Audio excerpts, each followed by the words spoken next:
Media के मित्रों, ये प्रेस कॉन्फ्रेंस हमने बुलाई है कि आज क्योंकि 5 राज्यों में चुनाव चल रहे हैं और लोकसभा के चुनाव भी नजदीक आने वाले हैं, तो हर खबर का एक अपना मामला बन जाता है। भारतीय जनता पार्टी के सामने जो अलायंस बन के आया है वो Indian notorious dacoits of India association, जिसको हम लोग इंडी अलायंस कहते हैं, इनका एक से एक नया नया इनोवेशन है। मैं फिर से कहता हूं, Indian notorious dacoits of India association, जिसको हम लोग इंडी अलायंस कहते हैं। स्टार स्टडेड पर्सनैलिटी है इसमें देश के, इसको हल्के में मत लीजिएगा। हेडेड बाय सोनिया गांधी, राहुल गांधी और National Herald, second followed by Lalu Yadav, Tejashwi Yadav.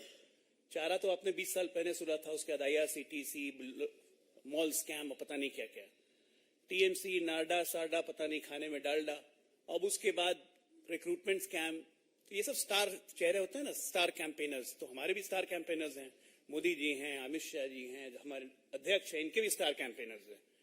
And last और नॉट द लीस्ट, DMK भी है मनी लॉन्ड्रिंग में, सनातन को नष्ट करने वाली पार्टी। एक से एक कैंपेनर है। उसके बाद हमारे इनोवेशन, करप्शन के इनोवेशन जिनको मैं कहता हूं, वो हैं हमारे आम आदमी party, Arvind Kejriwal ji. Liquor scam, बिजली स्कैम, जितने स्कैम कहिए, अभी उनके एक नए स्कैम और बताऊंगा। तो इन सब लोगों ने मिलकर एक नया इंस्टीट्यूट खोला है। ये मैन्युफैक्चरिंग इंडस्ट्री है एक्चुअली। हम लोग मैन्युफैक्चरिंग पे बहुत जोर दे रहे हैं, तो देश का मैन्युफैक्चरिंग बढ़ा, तो इनकी एक नई मैन्युफैक्चरिंग इंडस्ट्री आई है। इसका नाम है manufacturing industry of corrupt ideas. मतलब इतने सारे करप्ट आइडियाज हैं, इतने सारे करप्ट आइडियाज हैं कि भाई एक खत्म करो, दूसरा करप्ट निकल जाता है। आज दिल्ली में LG साहब ने ऑर्डर दिए हैं इंक्वायरी करने के लिए। DPSRU करके एक यूनिट है, Delhi pharmaceutical science research university. इसमें 2019 से professors, assistant professors, associate professors और रीडर की बहाली में, स्कैम में भयानक अनियमितताएं पाई गई। योग्य उम्मीदवार की जगह दूसरे उम्मीदवार आ गए हैं। अब आप जरा सोचिए कि फार्मास्यूटिकल रिसर्च कंपनी है जो दवाई बनाती है, अगर इसमें मेरिट कॉम्प्रोमाइज होता है तो वो दवाइयां कौन खाएगा? हम आप खाएंगे, देश के गरीब लोग खाएंगे। और उस तरह की अपॉइंटमेंट के लिए LG ने एक इंक्वायरी कंडक्ट करने के लिए बोली है। हमारे इनोवा ऑफ करप्शन है अरविंद केजरीवाल, नए नए आइडियाज लाते हैं। जब सरकार में आए तो अपने लोगों को एक साथ 250 लोगों को, किसी को 1.5 लाख, किसी को 2 लाख, किसी को 1 लाख सैलरी देकर रख लिया। 1200 करोड़ का घोटाला वहां कर दिया। लिकर उकर के बारे में बताने की जरूरत नहीं है, 2 लोग जेल में हैं, बेल नहीं मिल रही है, और झूठ-मूठ का अपना इल्जाम ED पे लगाते रहे, वो अलग बात है। डिस्कॉम कंपनी का घोटाला सबके सामने है ही। शीश महल किसी को बताने की जरूरत नहीं है। लास्ट ऑफ द लीस्ट, आप लोग को भी देख के लगता होगा कि 2 लाख का कमोड कैसा है। तो ऐसे ऐसे महान महान विभूति लोग हैं हमारे बीच में। अब दूसरी बात है, इनके एक और पार्टनर्स हैं, राजस्थान एरिया। प्रियंका गांधी लड़की हूं, लड़ सकती हूं, लेकिन राजस्थान में जाके एक युवक पे जब ट्रैक्टर चला के उसकी हत्या कर दी जाती है परसों, तो उसमें आवाज नहीं निकलेगा। जब लगातार रेप होते रहेगा तो प्रियंका गांधी पे, राजस्थान पे आवाज नहीं निकलेगा। आज राजस्थान की एक हालत है, वहां की भारत पत्रिका है, आप लोगों ने भी ये खबर देखी होगी। उसने ये खबर चलाई कि सरकार के पास न सैलरी देने का पेंशन है, ना पेंशन का पैसा है, कॉन्ट्रैक्टर्स को पेमेंट नहीं मिल रहे हैं, बिजली नहीं मिल रही है प्रॉपर। तो ये पैसा गया कहां? तो चुनाव के मद्देनजर ये पैसा उन स्कीमों में डाला जा रहा है जिससे वोट बटोरे जा सके।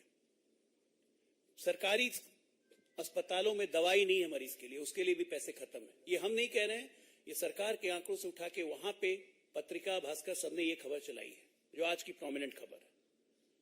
छत्तीसगढ़ देखिए, वहां भी इनोवेशन हुआ। चारा घोटाला से इनोवेशन करते करते अब गोबर घोटाला में चले गए। मतलब चारा से जो गोबर निकलेगा उसमें भी घोटाला। तो इनोवेशन आइडियाज हैं, इन लोग की तारीफ करनी चाहिए कि कहां कहां से आइडियाज लेके आते हैं। चावल घोटाला है ही, गोदान घोटाला हो ही गया। उसके बाद सबसे बड़ी बात है कि सरकार जुआ प्रमोट करे और उसमें 15,000 करोड़ का घोटाला करे। महादेव ऐप, ये भी अद्भुत काम छत्तीसगढ़ में ही हुआ है। तो इसलिए मैं कहता हूं कि इन्होंने जो इंडस्ट्री लगाई है वो करप्शन मैन्युफैक्चरिंग इंडस्ट्री है, जिसमें नए नए करप्शन के आइडियाज आते रहते हैं। कर्नाटका चलते हैं। फ्री बिजली का वादा था, बिजली भाग गई कहां पे? No money for development of state, ये कहता है स्टेट का डिप्टी CM कि हमने जितने वादे किए हैं अगर उनको पूरा करेंगे तो हमारे पास राज्य के विकास के लिए पैसा नहीं है। MLA फंड जो मिलते थे वो MLA फंड नहीं मिल रहे। क्यों नहीं मिल रहे हैं किसी को नहीं पता है। रैम्पेंट लोड शेडिंग, मतलब बिजली नहीं मिल रही है, और फार्मर्स लोग जो खेत में काम करते थे, उन्होंने मगरमच्छ वगैरह पकड़े थे, क्रोकोडाइल पकड़े थे, उन्होंने छोड़ दिया उसको कि जब खेती नहीं कर पा रहे थे कम से कम ये तो आराम से रहे। कंडक्टर्स, बस ड्राइवर्स, इनकी सैलरी नहीं मिल रही है, वहां ट्रांसपोर्टेशन स्ट्राइक है, स्टेट ऑफ कैओस। कोई चुनाव तो नहीं है लेकिन स्टेट ऑफ कैओस है। कांग्रेस की सरकार ने वहां अद्भुत काम किया है। प्रधानमंत्री किसान सम्मान निधि से हम किसानों को केंद्र सरकार की तरफ से 6,000 रुपए देते थे। बीजेपी की सरकार थी तो 4,000 अपनी तरफ से मिला के देती थी। इसको हम लोग रायता निधि कहते थे वहां पे। इस योजना को भी बंद कर दिया गया है, यानी किसानों पे कुठाराघात। आज ये सब बातें मैं आपको इसलिए बता रहा हूं क्योंकि ये जानना बहुत जरूरी है कि Indian notorious dacoits of India association जो बना है, इसका मुद्दा, इसका मोटो सिर्फ एक है, नए नए करप्शन के आइडियाज निकालो और जिस सरकार में भी रहो 5 साल उसको इतना चूस लो कि वो अगले 10 साल तक फिर खड़ी होने के लायक नहीं रहे। तो आपके माध्यम से देश की जनता को इन तीनों राज्यों की और देश की हालत पता लगनी चाहिए, और इसी तरह से इन मेंबरान के जहां जहां सरकार है, हम हर 2-3 दिन पे आपको ब्रीफिंग देते रहेंगे और वहां की सरकारों की स्थिति बताते रहेंगे, क्योंकि इनकी भूख, इनकी एक करप्शन की भूख, इनके पैसा खाने की भूख खत्म ही नहीं हो रही। कब खत्म होगी भगवान जाने। Thank you. अब आपके कोई सवाल हो तो बताइए।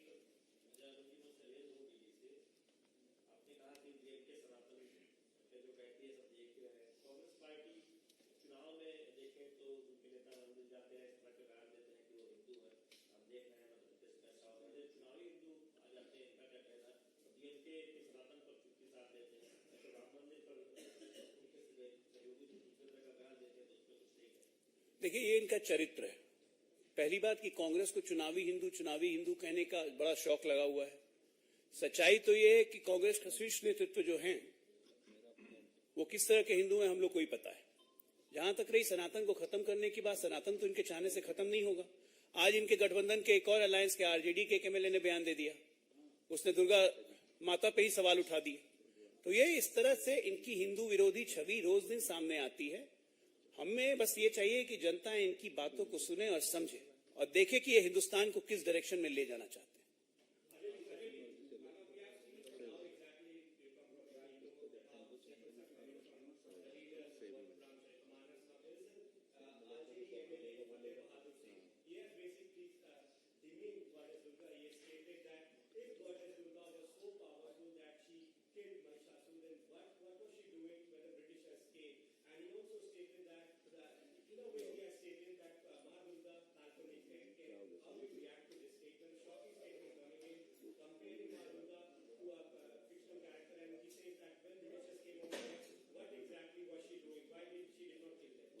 Well, I think this answer should be given by Lalu Yadav and Tejasvi Yadav first, because in RJD, all the Navratras are being performed in their house. Lalu Yadav सबसे बड़े पुजारी बनते हैं ना, नवरात्रा की पूजा करते हैं। उनके एमएलए ऐसे बोल रहे हैं कि माँ दुर्गा फिक्शियस हैं। ये उनके माइंडसेट दिखाती है कि किस माइंडसेट के हैं वो। और उसी तरह से कर्नाटका हो, चाहे आप डीएमके की बात करिए, ये एक सोची समझी स्ट्रैटेजी का एस्टैब्लिश हिस्सा है कि हिंदू धर्म को बदनाम करो, हिंदू धर्म को डिमीन करो, हिंदू धर्म में लोगों का विश्वास कम करो।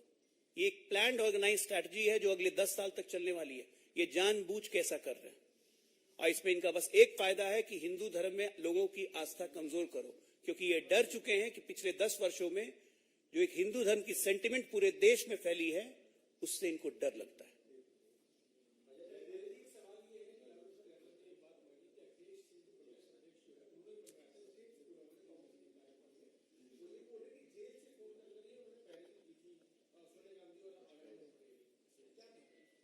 इसमें क्या कहना है? इंडियन नोटोरियस डकैत एसोसिएशन ऑफ इंडिया अगर जेल से फोन नहीं करेगा तो कहां से करेगा? बाहर से करेगा। बाहर में उनको मन ही नहीं लगता है। जेल में समानांतर सत्ता चलती थी, इसलिए जेल से भी फोन करने की सुविधा है। अब तो ये सब चीज माननीय सुप्रीम कोर्ट को खुद स्वतः संज्ञान लेना चाहिए कि पेपर में छपा हुआ ओपन ये डिक्लेरेशन दे रहे हैं। कांग्रेस का अध्यक्ष लालू यादव बनवाते हैं। अद्भुत है। देखिए कितनी यूनिटी है आपस में लोग।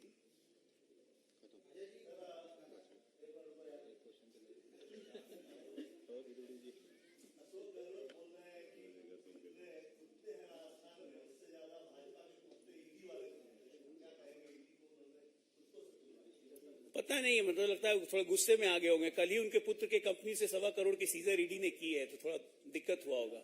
इसलिए ऐसी भाषा बोल रहे हैं। अब ये सब चुनाव जैसे जैसे नजदीक आएगा और हार जैसे जैसे दिखेगी वैसे वैसे ऐसे भाषाओं का प्रयोग होते रहेगा। करने दीजिए, जनता तय करेगी इसका। ठीक।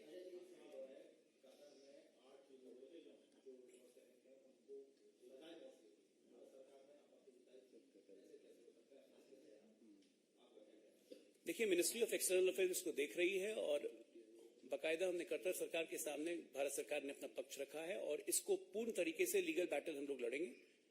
ये हमें आश्चर्य भी है, हैरानी भी है, हम अचंभित भी हैं कि ऐसा भी होता है। तो इंटरनेशनल कोर्ट ऑफ जस्टिस है, तो मुझे लगता है कि भारत सरकार अपना पक्ष रखेगी और निश्चित तौर पे हम लोग उनको छुड़ा के लाने में कामयाब रहेंगे।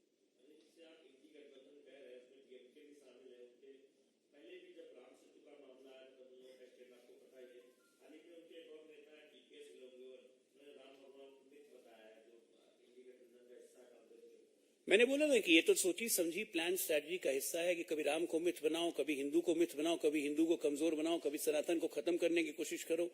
ये सोची समझी प्लान स्ट्रैटेजी का हिस्सा है और इससे देश का हिंदू आहत हो रहा है और इस देश का हिंदू ही इन लोगों को जवाब देगा, वही जवाब इनके समझ में आने वाला है। Thank you.